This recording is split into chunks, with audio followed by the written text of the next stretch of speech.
Halo, selamat sore Pak Ridam. Selamat sore, Pak. Ya, apa kabarnya nih? Baik-baik. Gimana keluarganya Pak Ridam? Baik, Pak. Udah sehat semua ya Pak Ridam yang kemarin ya? Puji Tuhan. Oke, nggak ada lagi Iya. efek-efek lainnya ya Pak ya? Semua sudah sehat. Ya, sudah siap semuanya. Bagaimana nih, apa namanya, sekarang Pak Ridam lagi mengajar matematika ya, saya dengar di kelas 6 ya? Benar. Iya. Sebelumnya belum pernah ya Pak Ridam mengajar matematika? 5 tahun lalu, Pak. Teman-teman. 5 atau 6 tahun lalu. Lalu bagaimana ini pendapatnya sekarang ketika mengalami atau menjadi guru matematika kembali setelah 5 tahun berselang? Ya, tantangan ya. Yang jelas harus kembali belajar lagi dari awal. Walaupun mungkin yang jadi tantangan mungkin secara kalau belajar lagi tidak begitu susah ya. Kan? Tapi cara mengajarkan ke anak supaya itu efisien, efektif, terus sampai ke anak bisa paham, itu bukan hal yang gampang. Mulai dari awal lagi. Ya Pak ya. Ya. Apakah ada perbedaan kira-kira Pak Ridam menurut Bapak ketika 5 tahun yang lalu mengajar matematika dan hari ini mengajar matematika? Mungkin tidak jauh beda ya Pak ya. Mungkin karena terbiasa selang berapa waktu lamanya saya mengajar social study, IPS sama PKN. Ada beberapa hal yang mungkin lupa ya Pak ya. Maksudnya bukan lupa, artinya banyak hal-hal yang terbiasa dengan cara mengajarnya social studies, PKN, terus dan beberapa teknik matematika pun untuk mengajar mereka supaya paham. Apalagi masa pandemi ya Pak. Ini yang paling tantangan, yang paling terbesar tantangan di masa pandemi. Jadi tantangan terbesar adalah masa pandemi ya Pak ya. Betul. Kalau bisa Bapak terjemahkan gitu, sebenarnya apa sih yang tantangan utama itu? Masa pandemi kan masanya, tetapi di dalam masa pandemi itu apa yang membuatnya menjadi sulit Pak? Terutama ini Pak, ketika sebelum pandemi, untuk mengetahui apakah anak-anak mampu mengerti apa yang kita ajarkan, itu lebih mudah ya daripada pada waktu ketika di masa pandemi ini. Walaupun mungkin mereka bisa menjawab jawaban atau pertanyaan soal dari saya, tetapi beberapa hal masih butuh untuk dicek. Dan ketika saya sering temukan bahwa anak-anak bisa kelihatannya dan satu soal bisa, terus kemudian saya coba kasih soal yang lain, ternyata saya temukan mereka ya belum paham. Dan dengan waktu yang tidak banyak itu, dengan kesusahan berinteraksi dengan anak, akhirnya tidak begitu maksimal untuk membuat setiap orang bisa diajari ya, seperti itu Pak. Sebenarnya apa ekspektasi Pak Ridam ketika dikatakan menjadi guru matematika? Ekspektasi Bapak di realnya apa di dalam kelas itu seperti apa Pak? Ketika masa pandemi inilah terutama. Sebenarnya saya tidak berharap mereka bisa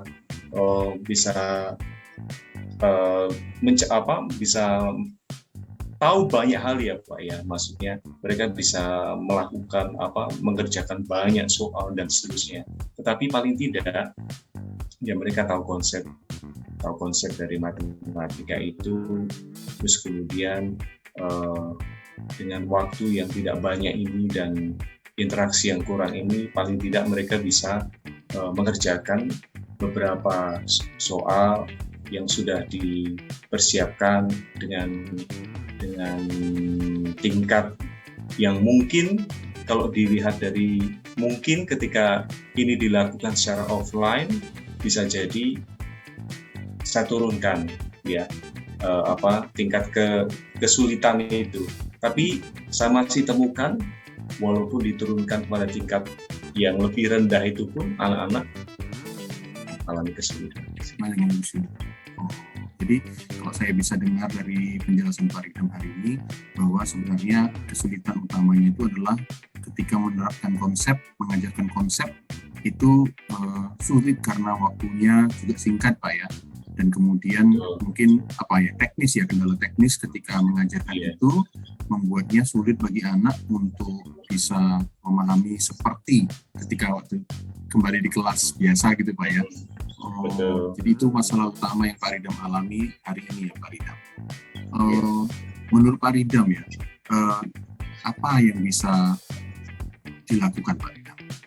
Menurut Pak Ridam dari masalah tersebut, kalau Pak Ridam pelajari, hal apa yang mungkin belum Pak Ridam lakukan saat ini?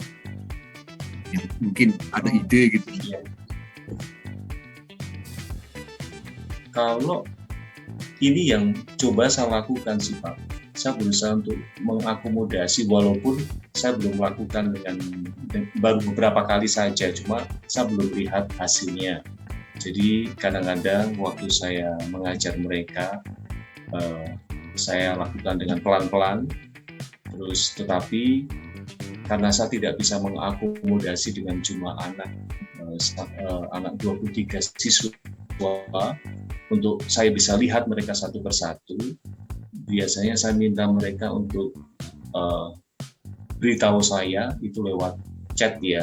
Jadi saya bilang, biasanya saya akan bilang mereka, ayo kalau kesulitan kirim SOS sama saya, terus paling tidak saya bisa akomodasi dengan ada kelas bridging course, ada kelas untuk mereka bisa belajar. Jadi itu mungkin solusinya untuk saya bisa mengakomodasi setiap orang yang mungkin kesulitan ya Pak ya untuk belajar, karena saya sendiri tahu butuh waktu ya mereka memang untuk belajar memahami pelajaran. Jadi Pak Ridam sebenarnya, berarti sebenarnya sudah ada inisiatif untuk memberikan kepada mereka kesempatan gitu ya untuk minta tolong Pak ya, SOS gitu tadi ya. Iya, SOS. Nah, semua anak, semua murid sudah menggunakan metode ini, SOS ini ketika mereka akan atau merasa kesulitan menurut Pak Ridam? Ini yang kan baru beberapa kali kan Pak saya coba. Memang tidak semuanya ya. Jadi kadang-kadang saya berkata sama mereka, halo, kalau ini saya sudah tanya ya, apakah bisa enggak ya. Jadi kalau saya tidak temukan ada tulisan minta tolong kepada saya di chatnya, otomatis saya anggap kalian bisa ya, tapi hal itu pun sebenarnya tidak bisa diterapkan. Saya temukan ini tidak bisa diterapkan karena setelah ditemukan memang anak-anak ada yang mereka mungkin malah bertanya atau mereka mungkin enggan atau tidak tahu apa yang harus mereka tanyakan. Jadi seperti itu. Cukup kompleks ya Pak ya sebenarnya permasalahannya ya, karena kita juga tidak bisa bertemu satu dengan lainnya gitu ya Pak Ridam. Nah, Pak Ridam untuk kedepannya ini loh Pak Ridam, kan tetap di dalam minimal semester ini atau mungkin juga semester depan kan masih begini ya Pak Ridam. Mungkin semester inilah kita katakan semoga pandemi segera usai, tapi semester ini rasanya sampai Desember ini kan masih kurang lebih sama ya cara kita. Menurut Pak Ridam apa yang bisa kita lakukan lagi Pak Ridam untuk bisa lebih mantap lagi untuk mengajarkan anak-anak? Sepertinya lebih banyak. Kalau saya lihat lebih banyak memang usaha dari saya dan partner saya untuk benar-benar jadi ketika mereka mengerjakan soal, contoh sederhana. Jadi yang kami lakukan sih, sepertinya ini salah satu solusi paling tidak bisa melihat kemampuan tiap anak ya. Jadi setiap kali mereka ada tugas, itu mereka mengerjakan di Google Form. Ketika di Google Form tersebut, kami bisa cek satu anak. Dan ketika satu anak itu memang otomatis setiap kali pertemuan atau mungkin 2 kali pertemuan pasti ada Google Form. Jadi kami harus ngecek satu persatu, dan di situ kami lihat itu salah satu cara yang paling efektif, paling mudah untuk tahu per anak. Jadi ketika itu jadi bisa jadi feedback sih Pak untuk kami lanjut. Jadi di samping mungkin akan terus menggunakan chat secara langsung ketika pembelajaran terjadi kalau mereka butuh, tapi dari satu sisi kita juga bisa melihat hasil mereka, dan feedback ini mungkin bisa membuat kita bisa tahu arah kita kemana, kita bisa membuat anak-anak bisa lebih paham belajar matematika sih. Menurut Pak Ridam, bagaimana respon anak-anak itu Pak ketika misalnya setelah 2 sesi ada Google Form, setelah 2 sesi ada Google Form, jadi mungkin saja dalam seminggu ada 2 Google Form gitu Pak ya? Kadang betul bisa jadi Pak, seminggu ada Google Form. Memang, tapi luar biasanya, saya lihat anak-anak ini mereka menanyakan Pak. Jadi mereka menanyakan, Mister, gimana Google Form-nya? Gimana hasilnya? Maksudnya dia menanyakan walaupun tidak ungraded ya, tidak dinilai. Jadi walaupun tidak semuanya menanyakan ya, tapi satu sisi saya temukan berarti memang ini pun bagi anak sesuatu yang membantu mereka gitu. Ada beberapa anak sesuatu yang membantu mereka. Jadi apa yang sudah Pak Ridam melakukan itu kurang lebih bisa membantu ya. Apakah ada misalnya ada rasa bosan gitu dari anak-anak itu, Google Form lagi gitu, atau bagaimana? Ya, itu ya benar. Sebenarnya sih karena selama ini menurut saya selama ini sama dengan partner kan, matematika kan latihan ya Pak ya. Mungkin itu cuma perbedaan di mana mereka paling tidak sewaktu mereka mengerjakan di buku latihan mereka, buku tulis mereka, dan mereka foto dan ini akan jadi sebuah kayak rutinitas ya buat mereka. Rutinitas. Mungkin ini Pak. Jadi mungkin ini akan efektif di kedepannya. Jadi itu kenapa di tema 2 nanti saya berpikir bahwa memang ini harus dilanjutkan sepertinya. Harus tetap dilanjutkan. Untuk paling tidak lah bisa menyentuh tiap anak untuk bisa tahu bisa tidaknya mereka feedback ya. Berarti Pak Ridam tadi menemukan bahwa ada permasalahan di mana kita atau Pak Ridam dalam mengajarkan matematika sulit menerapkan konsep-konsep tertentu ya Pak Ridam ya. Tetapi kemudian Pak Ridam temukan sebuah solusi bahwa dengan adanya latihan melalui Google Form yang sering begitu ya, mungkin itu bisa melihat sampai mana murid-murid ini bisa paham, dan juga mungkin pada akhirnya Pak Ridam dan partner tadi bisa mengambil keputusan gitu Pak ya, apakah dilanjutkan atau ditambah begitu ya mungkin ya Pak. Mungkin mereka belum paham, tapi harus nambah sesi tentang konsep ini begitu kan kira-kira? Terutama sih ini sih Pak, feedback ya mungkin ya, itu yang kami butuhkan ya. Jadi untuk akhirnya kami bisa menemukan ini ya, ada yang tidak bisa, ada yang bisa. Jadi paling tidak nanti akan difasilitasi di kelas kelas bantu ya, yang namanya bridging course. Nah, kalau misalnya ada lagi, apalagi yang Pak Ridam akan lakukan Pak Ridam untuk menambah bukan hanya feedback tetapi meningkatkan kemampuan murid ini untuk memahami konsep? Apakah Pak Ridam sudah pernah terpikir atau pernah membaca atau apa gitu? Apa Pak ya? Paling yang saya pikirkan ini Pak. Jadi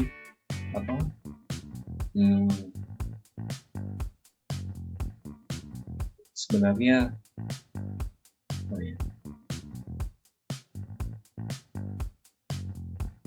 sebenarnya ini tantangan juga sih Pak. Maksudnya apa? Kayak sederhana kayak seperti ini ya. Apa tentang ini tentang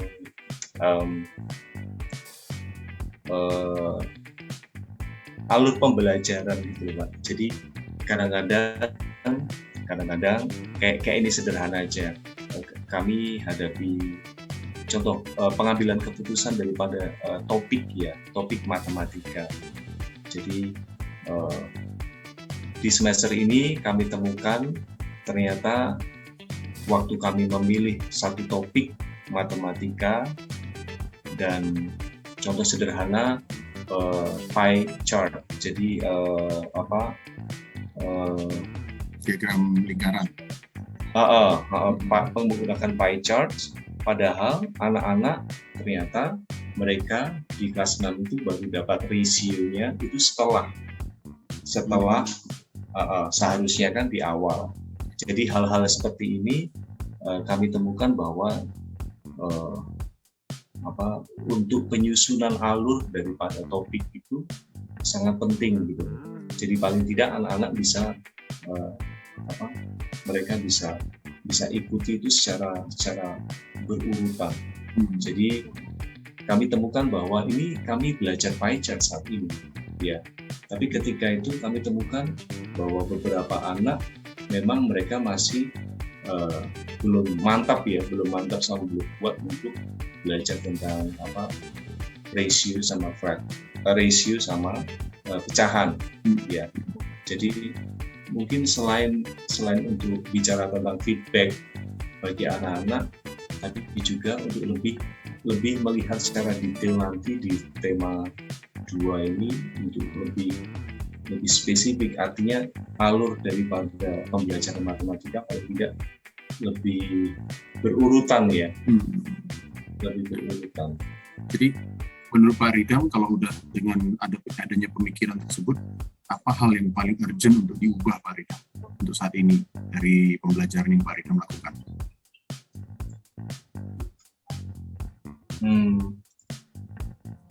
Paling ini Pak, jadi yang paling urgent kalau dari pihak, terutama itu dari pihak guru sih.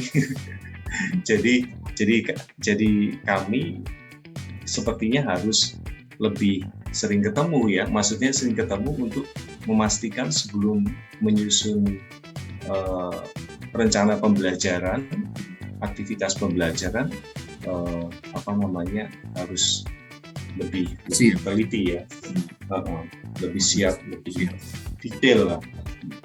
Ya, sehingga kalau ada satu atau dua Pak Ridam atau partner juga menemukan dua hal yang spesifik, itu bisa langsung diambil keputusan ya Pak ya. Iya.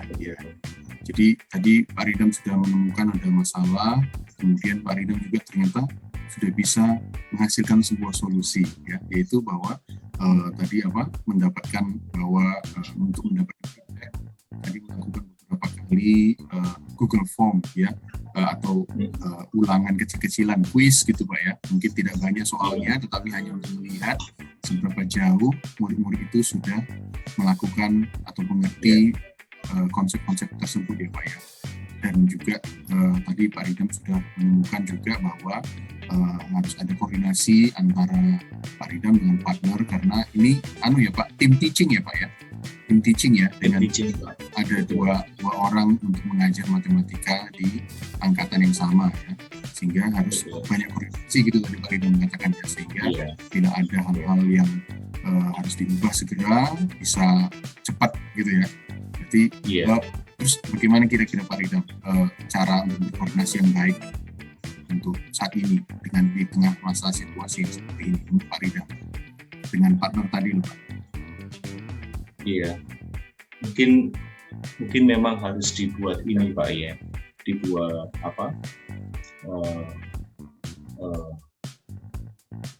karena kami kan buat lesson plan juga, tetapi memang harus diejawantahkan atau istilahnya entrehkan.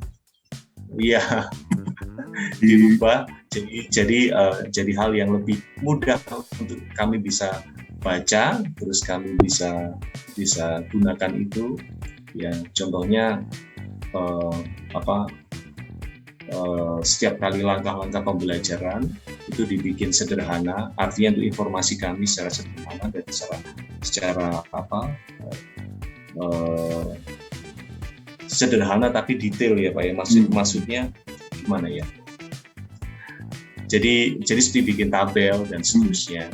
Jadi kami bisa langsung interaksi, bisa langsung komunikasi, bagian mana yang belum selesai, bagian mana sudah selesai, dan kami bisa saling info itu supaya langkah pembelajaran bisa teratur ya.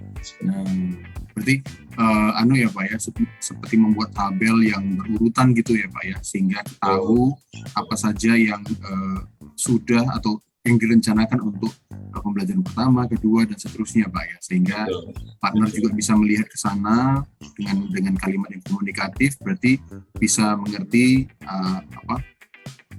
tujuan-tujuan setiap pembelajaran gitu ya Pak ya. Nah,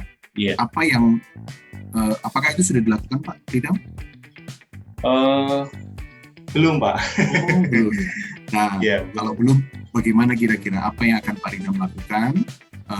Aksi apa yang akan Pak Ridam lakukan supaya itu bisa terlaksana Pak Ridam? Iya, ini kebetulan kami bergantian membuat rencana pembelajaran. Jadi untuk tema 1 partner saya, tema 2 ini saya, dan otomatis untuk bisa membuat tabel langkah-langkah tersebut, saya harus membuat lesson plan, dan kemudian saya buat juga, jadi dari lesson plan tersebut menjadi sebuah tabel-tabel langkah pembelajaran per sesi, dan supaya itu bisa, karena kalau kita membaca secara di rencana pembelajaran kan panjang gitu, panjang, sulit untuk melihat ya. Berarti lebih sederhana, terus kemudian bahkan pengembangannya pun ya itu jadi patokan. Kalaupun ada pengembangan pasti tidak akan keluar dari situ. Artinya itu jadi patokan, dan yang penting ekspektasi apa yang akan dicapai itu ada di situ. Dan kalaupun kita lebih ada improvisasi atau seperti apa, paling tidak kita masih berpegang pada pembatasan yang sudah dilakukan itu. Wah, itu ide yang bagus sekali tuh Pak Ridam. Mungkin kapan kira-kira Pak Ridam akan mencoba ide itu supaya bisa benar-benar terlaksana Pak Ridam? Yang pasti setelah pembelajaran tema kedua Pak, setelah di tema kedua pada waktu pembelajaran dimulai. Ya, tetapi tema kedua ya. Di bulan Oktober ya Pak ya. Oktober. Supaya juga terjadi komunikasi dan lebih mudah untuk bisa lebih gesit gitu mungkin ya Pak ya, kalau ada perubahan itu daripada membaca. Iya. Wow, itu ide yang bagus sekali Pak Ridam, yang Pak Ridam sudah temukan itu ya, untuk bisa menjadi lebih kreatif, menjadi lebih gesit kalau ada perubahan. Nah, kemudian juga tadi sudah ada ide tentang bagaimana untuk menemukan feedback dari murid. Jadi saya rasa luar biasa sekali yang sudah Pak Ridam lakukan hari ini. Jadi bagaimana Pak Ridam? Apakah kira-kira masih sulit mengajar matematika ini dengan ditemukannya Pak Ridam tadi sudah menemukan beberapa ide-ide usulan menjadi solusi gitu? Ya, sebenarnya ide-ide tadi pun ini Pak, jadi itu pun yang feedback kami sedang lakukan pun hasilnya secara maksimal pun kami belum bisa kami kasih kesimpulan bahwa itu berhasil ya. Tetapi paling tidak itu beberapa hal untuk selama ini membantu. Jadi masih adalah tingkat keberhasilannya Pak ya. Iya. Iya. Oke, terima kasih Pak Ridam. Wah, itu tadi luar biasa tadi ide-ide yang Pak Ridam sudah sampaikan ya Pak Ridam.